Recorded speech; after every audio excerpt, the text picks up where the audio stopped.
Niru, I love you, I love you.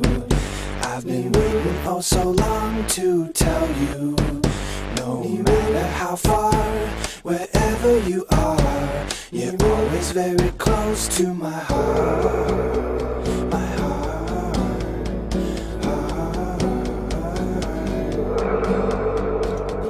Don't worry about the crocodiles or the kangaroos when they come to get you. À l'origine, c'était un club essentiellement de voile.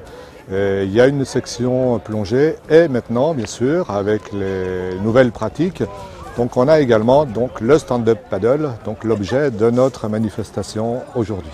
C'est du stand-up paddle, lève-toi et rame. L'objectif, c'est d'avoir une sensation de glisse.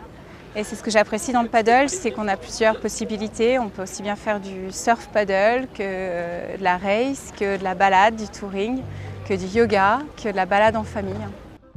C'est déjà être debout sur une planche, donc une autre vision de l'eau, une autre vision du décor puisqu'on voit au loin, on voit bien les fonds d'eau, etc.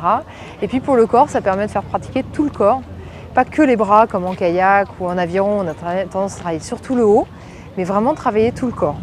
Tout le monde peut en faire, quel que soit le niveau. Tout dépend si on veut partir tranquillement en promenade en famille ou si on a envie de faire de la compétition ou de faire des grandes distances très très longues. Donc ça dépend vraiment. Pour faire une balade en famille, il n'y a pas de conditions nécessaires. Je dirais à part savoir nager et encore avec un gilet, il n'y a pas de problème. Donc il n'y a aucun souci là-dessus. Si on veut le faire de façon plus sportive, aller chercher un petit peu plus loin, comme n'importe quel sport d'endurance. Du footing, du vélo, de la salle de sport, un peu de musculation, il n'y a vraiment pas de nécessité première. C'est un week-end de fête, hein, c'est un week-end de convivialité, c'est un week-end de partage et c'est un week-end bien sûr sportif, hein, pendant lequel les gens du stand-up paddle viennent se retrouver ici.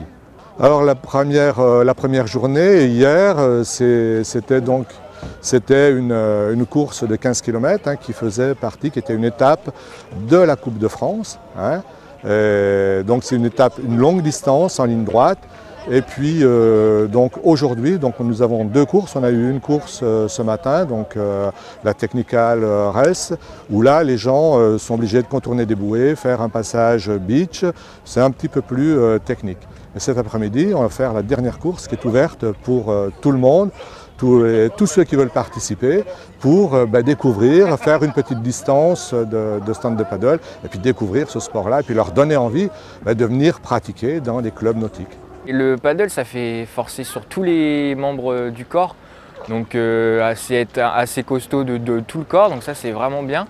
Et beaucoup d'endurance, et un cardio vraiment élevé pour pouvoir tenir tout le long de la course. Le mental est super important dans le sport. On commence dès le début à fond et ensuite il faut tenir. Les distances sont quand même relativement longues. Donc, par exemple, hier, la distance c'était à peu près 14 km avec un peu de vent de face. Ça a duré environ 1h30 pour les meilleurs. Et c'est clair que c'était difficile, faut essayer de tenir. Si on a une personne devant soi, on essaie toujours de la tenir et même si on a mal au muscle, il faut continuer. C'est autant dans la tête que dans les bras, j'ai envie de dire. Ça s'apparente à vraiment un sport d'endurance, notamment sur des plans d'eau comme le lac d'Annecy, où on n'a aucune possibilité de surf, de vagues à prendre qui nous soulagent beaucoup. C'est des moments de récupération. Nous, on a l'habitude d'avoir en mer. C'est le dépassement de soi, quoi, hein. Essayer de trouver des ressources, se dire qu'on va forcément rattraper celui de devant et puis qu'on va essayer de ne pas se faire rattraper par celui de derrière. Voilà, donc on commence à rentrer après dans des... On cherche à améliorer sa technique, à faire attention à son geste, à respirer. Voilà, on va rechercher tout ce qui permet de s'économiser un petit peu, mais en donnant le meilleur de soi-même. À l'absence de repères, on va chercher beaucoup de choses. Pour ma part, je sais qu'il y a mon fils qui m'attend. Donc je sais qu'il sera là et qu'il sera toujours content de moi. Donc voilà, je vais chercher ça. Il y en a qui vont chercher la famille, il y en a qui vont chercher, voilà. Don't worry about the crocodiles or the kangaroos when they come to get you. I'll be coming on an elefante with the big horns to scare them all away. You've been waiting for a long time in a faraway place. I've been working on a smooth getaway to bring you across the ocean.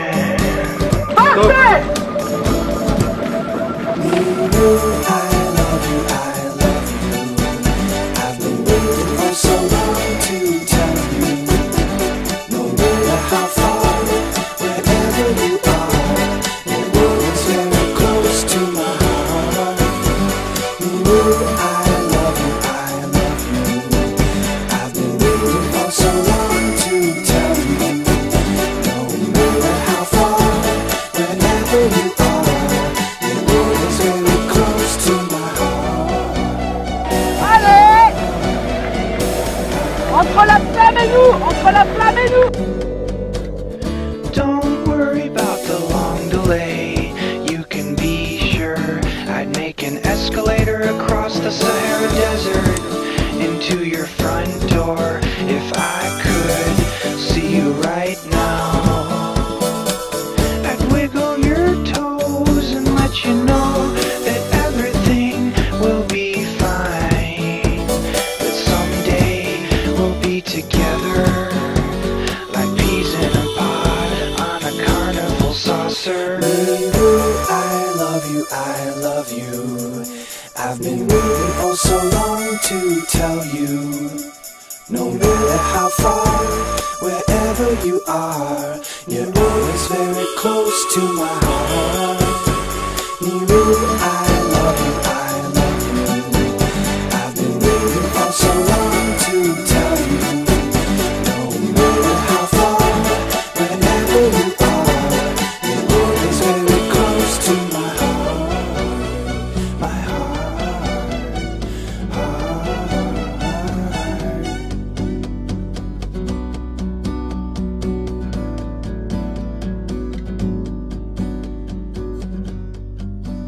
C'est un président heureux aujourd'hui. Bon, globalement, on peut dire sur le stand de paddle, on a eu une très forte fréquentation, nous, dans le club cette année. On a beaucoup de nouveaux licenciés, donc c'est le but, quoi, hein. C'est vraiment d'arriver à fédérer les gens autour de ce sport, quoi. Et ça marche, on a eu le beau temps cette année, donc forcément je suis heureux.